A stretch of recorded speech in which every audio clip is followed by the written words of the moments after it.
आज का जो अपना टॉपिक है वो है फ्लेमिंग के दाएं हाथ का नियम।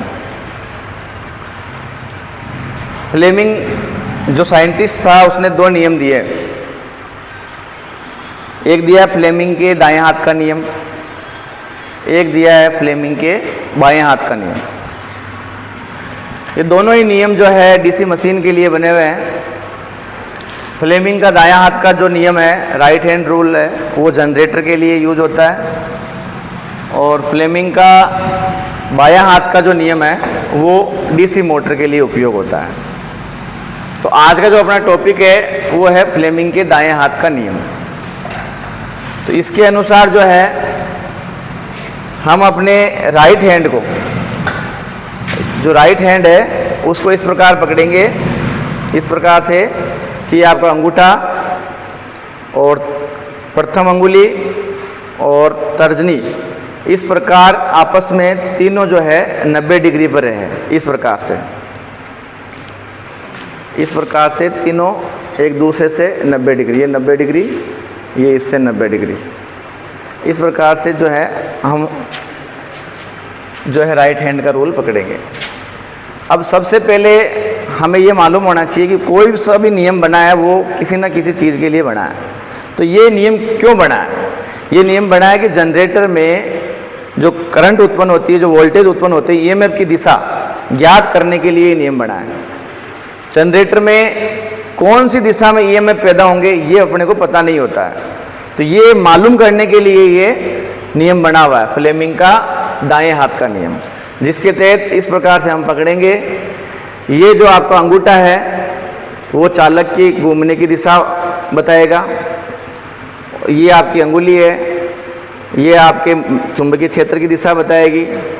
तो ये अंगुली जो है इसकी जो डायरेक्शन है, इसकी जो दिशा है वो ईएमएफ जनरेट की दिशा, कौन सी दिशा में जनरेट हो रहा है ईएमएफ वो बता देगी। तो फ्लेमिंग के दाएं हाथ के नियम के अनुसार ये देखो इस तरह से, ये दायां हाथ, इसमें जो अंगूठा है मोशन ऑफ कंडक्टर, ये अंगुली आपकी डायरेक्शन ऑफ मैग्नेटिक फील्ड, ये डायरेक्शन ऑफ करंट। इस तरह से हम पकड़ लेंगे। ये आपका एग्जाम्पल है। यहाँ पे चालक जो है ऊपर की तरफ घूम रहा है, डायरेक्शन ऑफ रोटर, एन से एस की ओर बल रेखाएं जा रही है। तो इस प्रकार से मैं पकड़ लूँगा इसको, एन से एस की ओर बल रेखाएं जा रही है आपकी, चालक ऊपर की ओर गति कर रहा है। तो करंट की दिशा जो है बाहर आती हुई होगी, करंट की दिशा बाहर आती हुई होगी, यानी कि नेगेटिव होगी। बाहर आती हुई होगी यानी ऋणात्मक होगी, अंदर जाती हुई होगी मतलब धनात्मक होगी। ठीक है ना? तो इस प्रकार से जो है हम अपन बात मालूम कर लेंगे भी करंट की दिशा क्या है इसमें। तो वापस से बता रहा हूँ एक बार कि ये एन से एस की ओर बल रेखाएं जाएगी। ये आपका जो अंगुली है इस तरह से बता रही है, ये अंगूठा जो है इसकी दिशा बता रहा है, चालक ऊपर की तरफ जा रहा है इसमें, क्योंकि घूमने की दिशा ये तो चालक ऊपर की तरफ जा रहा है। तो ये जो अंगुली है ये आपकी बताएगी करंट की दिशा। बाहर आती हुई है इसका मतलब उसको एक बिंदु से प्रकट करेंगे अपन, ऋणात्मक। और अगर अंदर जाती हुई है, अब जैसे मैं मान लिया DOR चेंज कर देता हूँ, इसकी डायरेक्शन ऑफ रोटर चेंज कर देता हूँ, मैंने इसको इस तरह से घुमा दिया।